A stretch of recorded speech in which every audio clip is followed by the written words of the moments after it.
penyesalan orang sudah mati.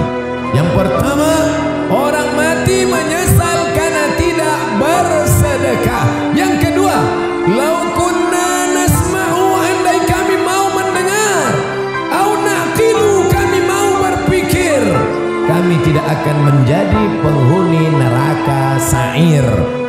Ada neraka jahanam, ada neraka sakar, ada satu khusus neraka namanya neraka sa'ir, dan itu ditempati hanya orang-orang spesialis tidak mau mendengar pengajian. Bapak Ibu yang dimuliakan Allah Subhanahu wa taala, lau kunna nasma'u, andai kami mau mendengar, au naqilu, kami mau berpikir, maka tak mungkin kami masuk dalam neraka sa'ir. Mereka belum di jalan Allah, mereka masih berkutat dengan narkoba, dengan zina, dengan lem kambing, dengan pacaran, dengan seks bebas, mencari kenikmatan di night club, apa namanya, tripping, apa namanya, dugem, apa itu, duduk sambil gemetar. Siapa yang menceramahi mereka di dalam? Ada hamba-hamba Allah, gayanya tidak seperti ustaz, dia tidak pakai sorban, dia tidak pakai peci, dia biasa saja, tapi dia masuk ke night club, dia masuk ke diskotik, dia duduk, yang lain minum mabuk, dia minum air putih. Ketika ada orang bertanya, "Mas, enggak mabuk?" Sudah bosan mabuk. Saya sudah taubat. Ngapain kemari? Saya mau menceramahi penghuni-penghuni neraka jahanam ini. Tapi orang tidak berani melawan dia. Kenapa? Ototnya tegap. Bapak Ibu yang dimuliakan Allah, siapa yang menyelamatkan mereka? Setelah dia mengajak orang-orang yang berada dalam lembah dosa kegelapan ini taubat ke masjid, sampai di masjid barulah berceramah Abdul Somad. Assalamualaikum warahmatullahi wabarakatuh. Waalaikumsalam. Orang semua melihat, oh, Ustaz Somad ternyata yang membawa hidayah. Bukan, Abdul Somad menceramahi orang. Maka ini tidak disebut majelis dakwah. Ini bukan pertemuan dakwah, tapi ini pertemuan mahabbah, orang-orang yang berkasih sayang karena Allah. Mudah-mudahan kita berkasih sayang karena Allah. Nanti sampai masanya dicari oleh malaikat, ainal muta'abbuna bi jalali, mana orang yang dulu di dunia berkasih sayang karena aku. Mudah-mudahan kita semuanya berkasih sayang karena Allah Subhanahu wa taala. La ilaha illallah, la ilaha illallah, alaiha nahya, dengan itu kita hidup, wa alaiha namutu, dengan itu kita mati, wa bi anub'atsu, dengan itu kita akan dibangkitkan di padang mahsyar. Ya Allah, jadikan akhir kalam kami saat malaikat maut mencabut nyawa kami, yang keluar dari mulut kami nanti la ilaha illallah. Bapak Ibu yang dimuliakan Allah, maka gunakan telinga. Kawan-kawan kita yang belum memakai telinga, maka ajak dia menggunakan telinganya. Kirim video-video, yang punya uang teruslah tambah pulsanya untuk mengirim hak, tapi bukan menebarkan hoax. Menebar kasih sayang, bukan menebarkan kebencian. Menebarkan rahmatan lil alamin, bukan menebarkan laknat, caci maki dan sumpah serapah. Karena itu yang akan membuat kita akan tetap bersama dalam surga Jannatul Firdaus bersama Nabi Muhammad sallallahu alaihi wasallam. Yang ketiga, siapa itu orang yang menyesal? Mereka yang terbaring di rumah sakit, di ruang ICU. Suara azan sayup-sayup masuk ke celah-celah jendela. Hayya 'alas shalah. Menetes air matanya. Kenapa? Karena dulu waktu sehat orang azan dia laga ikan cupang. Orang azan dia tetap main game online PlayStation, bahkan mengejek-ejek orang sholat. Hayya 'alas shalah, kamu aja duluan lah. Padahal mestinya dia katakan la haula wala quwata illa billah. Tapi sampai masanya dulu kau berotot tegap, tapi akhirnya kau seperti bunga mekar, layu, kuning, mati.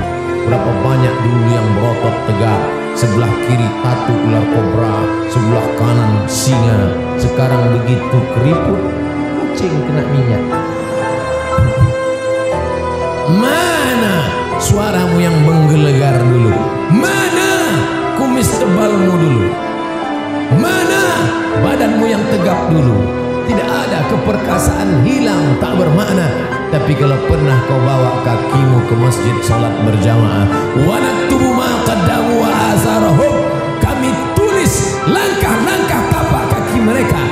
Setiap langkah pertama mengangkat derajat, langkah kedua menghapuskan dosa, langkah ketiga menghapus dosa, langkah keempat mengangkat derajat. Tapi ada orang-orang yang menyesal di akhirat. Kenapa? Bolak-balik teriakan Allahu Akbar, memanggil, tapi dia tidak mau datang. Allahu Akbar, Allahu Akbar. Bapak Ibu yang dimuliakan Allah, mati tidak bisa diminta, mati tidak bisa direquest. Berapa banyak orang sengaja mengundang ustadz ke rumahnya untuk doa supaya orang tuanya mati. Ustaz, bapak saya sakit keras, saya tak sampai hati melihat dia meregang nyawa, susah sekali. Tolong Ustaz datang ke rumah. Doa akikah bukan, doa walimah bukan, doa khitan bukan, doa nikah bukan. Lalu doa apa? Ustaz tahu sendiri. Ya Allah, kalau memang umur panjang memberikan kebaikan, panjangkanlah umurnya. Tapi kalau hanya dalam penderitaan, maka sengaja tidak dikeraskan, dan nanti anak-anaknya tersinggung. Kan tak mungkin kita katakan, kalau memang tak mungkin sembuh, matikanlah secepat-cepatnya. Berapa banyak yang didoakan supaya cepat mati, tapi malah begitu kita pulang, besoknya datang SMS, Alhamdulillah Pak Ustaz, bapak kami sehat walafiat. Mati jangan kau minta, tapi sampai masanya biarlah kau mati karena kehendak Allah, dan mati dalam keadaan mengucapkan la ilaha illallah. Siapa yang mendapatkan itu? Orang yang menyambut seruan azan. Allahu Akbar, Allahu Akbar, la ilaha illallah, la ilaha illallah Muhammadur Rasulullah sallallahu alaihi wasallam. Allahumma hadhihi da'wati tammat wa salatu qa'imah ati sayyidina Muhammadan al-wasita al-fadilah wa syarafa al-darajat al-aliyah al-rafi'ah wa ba'athullah maqam Mahmud alladhi wa'adta innaka la tukhliful mi'ad ya arhamar rahimin. Selesai itu dia pun salat qabliyah, setelah itu dia salat berjamaah, setelah itu dia pun berdoa mengaminkan doa imam. Innallaha la yanzuru ila ajsamikum, Allah tidak melihat tubuh kamu, wala ila suwarikum, Allah tidak melihat rupa wajah kamu. Lalu yang dipandang Allah apa? Walakin yanzuru ila qulubikum, hati kamu, wa a'malikum, amal, etos kerja kamu. Beramallah, bersihkan hati, beramal. Jangan pernah hati ini berhenti berzikir la ilaha illallah, la ilaha illallah, la ilaha illallah. Apa yang ada di pikiranmu, itulah yang ada di hatimu, itulah yang tersebut dalam lidahmu. Jangan pernah berhenti. Andai pun berhenti karena bicara dengan orang lain, misalnya kau menjadi pegawai, misalnya kau menjadi pelayan masyarakat, tidak bisa kau bicara panjang lebar, tapi hatimu jangan pernah putus, karena orang istiqomah itulah yang akan dicabut malaikat, dan la ilaha illallah itulah yang akan menolong hatinya. Innal kalama la fil fuadi, kalimat itu letaknya di dalam dada. Lalu kemudian bagaimana? Wa inna ma ju'ilal lisan, diciptakan Allah lidah, alal fuadi dalila, mewakili apa yang ada di hati. Lidah berkata la ilaha illallah. 4. Siapa yang menyesal? Orang menyesal nanti mati ketika hidupnya la yadkhulul jannah, tidak masuk surga. Siapa itu? Qati'ur rahim, orang yang memutus tali silaturahim. Alhamdulillah, kita sambung tali silaturahim. Subuh ketemu, zuhur ketemu, asar ketemu, maghrib ketemu, isya ketemu. Sebelum sholat salaman, apa kabar bapak? Sehat. Di mana sekarang keadaannya? Alhamdulillah, anak-anaknya sehat-sehat, istrinya sehat-sehat, tetangganya sehat-sehat, menyambung tali silaturahim. Ibu yang dimuliakan Allah Subhanahu wa taala, maka sambung tali silaturahim.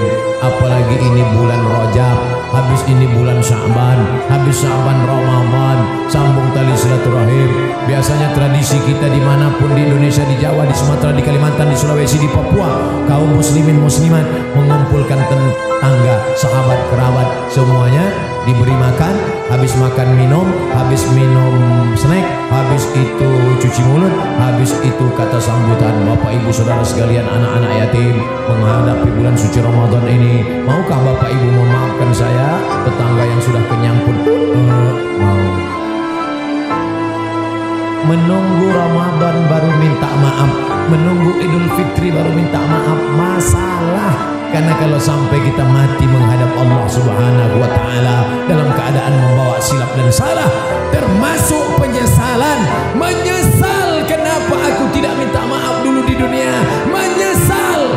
Suami-suami, minta maaflah kepada istri kalau memang silap dan salah banyak, tidak perlu malu.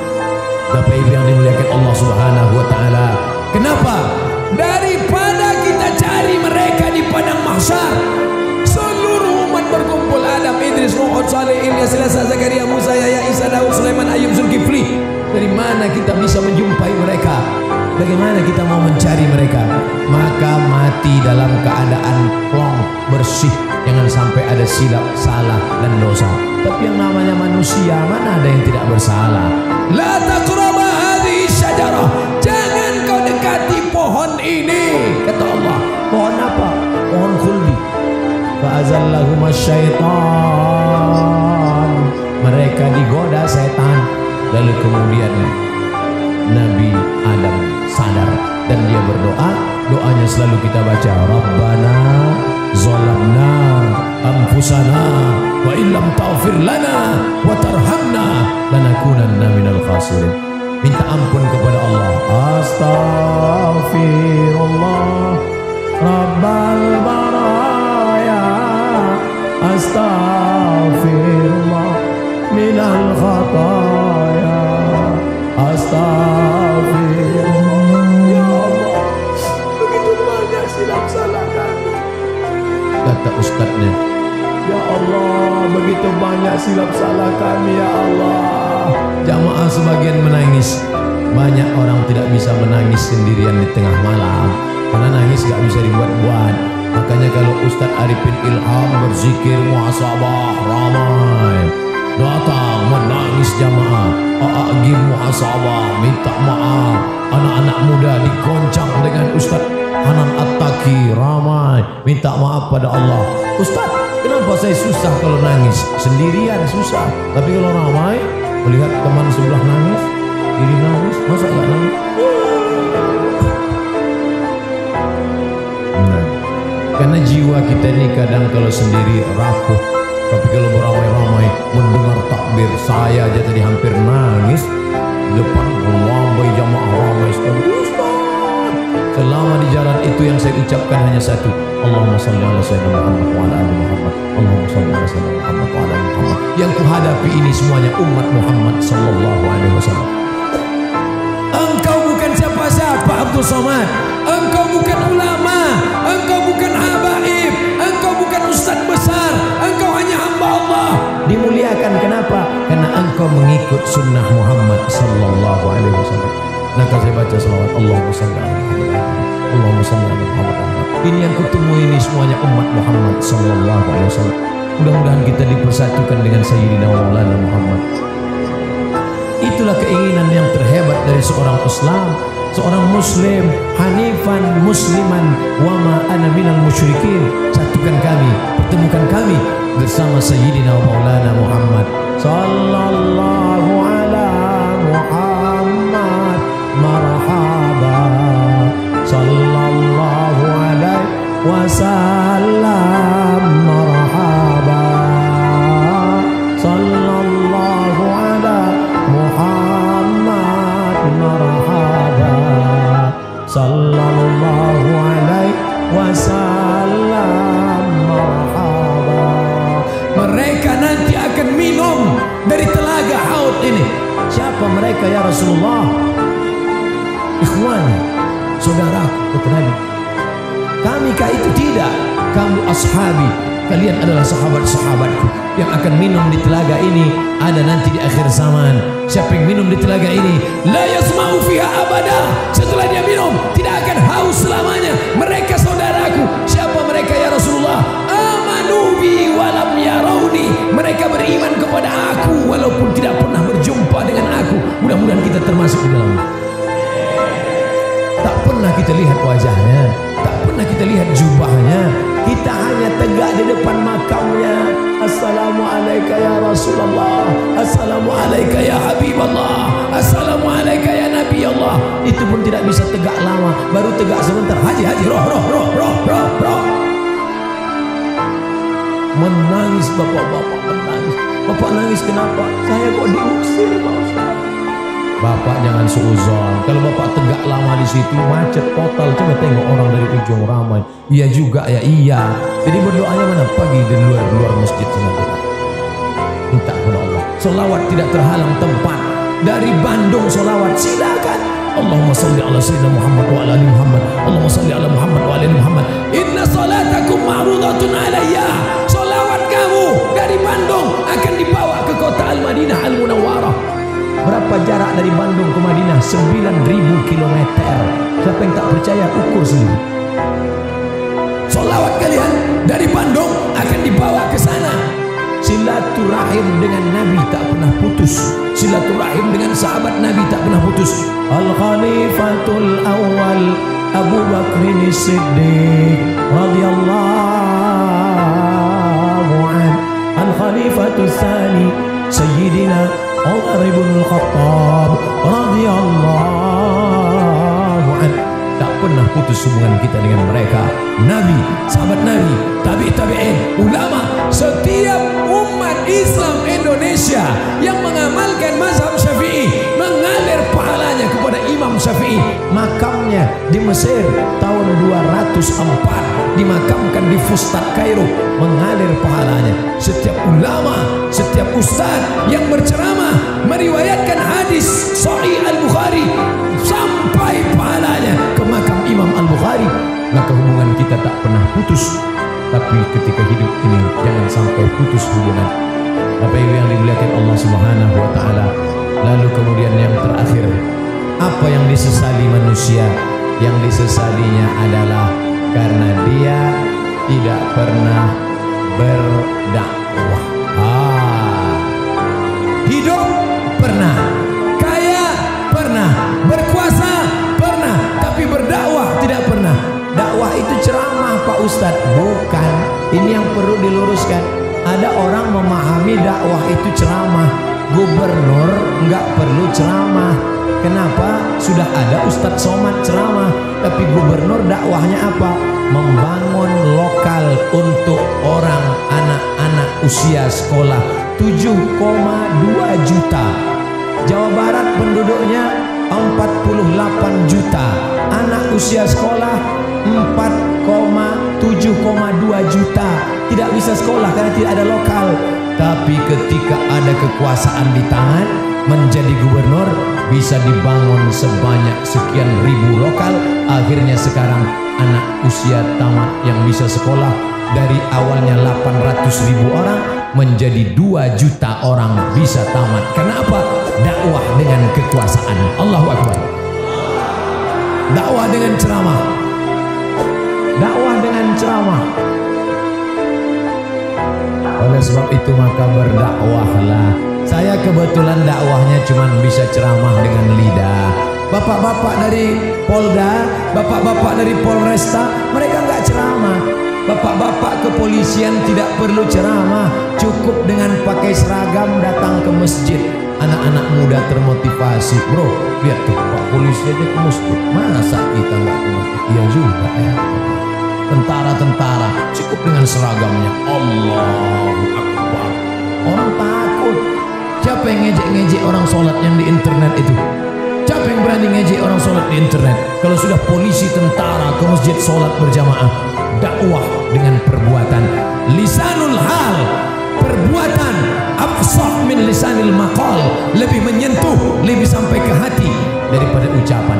Saya lemah, hamba Allah yang dhaif, hanya ceramah dengan khutbah, dengan seminar, dengan simposium, dengan lokakarya. Tapi ada orang yang bisa berceramah dengan kekuasaan. Kita yang tidak punya kekuasaan bagaimana? Pilih orang yang punya bakat politik untuk memperjuangkan nilai-nilai Islam di tengah masyarakat. Kalau kau sanggup menolong agama Allah dengan kekuasaan, genggam kekuasaan itu di tanganmu. Kalau kau tidak sanggup, pilih, karena kau punya hak pilih. Dalam dunia demokrasi, one man one choice, satu orang satu pilihan, one man one vote, satu orang satu suara. Satu suara amat sangat berarti, karena dalam dunia demokrasi suara terbanyak suara Tuhan. Yang satu ngajak sholat, hayya 'alas sholat. Yang lima, ayo ngajak main gaple. Maka dalam dunia demokrasi yang menang suara Tuhan, yang lima menang, yang satu kalah. Tapi kalau lima orang ngajak temannya, ayo sholat, ayo sholat, ayo sholat, ayo sholat, maka jangan golput. 2018, 2019, 9 yang akan dipilih. Bupati, wali kota, gubernur, DPD, DPR provinsi, DPR kota, DPR kabupaten, DPR pusat, DPR bawah pusat. Semua ini akan kita pilih. Jangan sampai golput, karena kau memilih orang yang akan mengajak menolong agama Allah dengan kekuasaan, dengan politik, dengan apa yang ada di tangannya. Tanda tangan Abdul Somad tidak laku, tapi ada orang-orang dengan satu tanda tangannya dia bisa membangun 10 masjid, 5 menara tegak berdiri.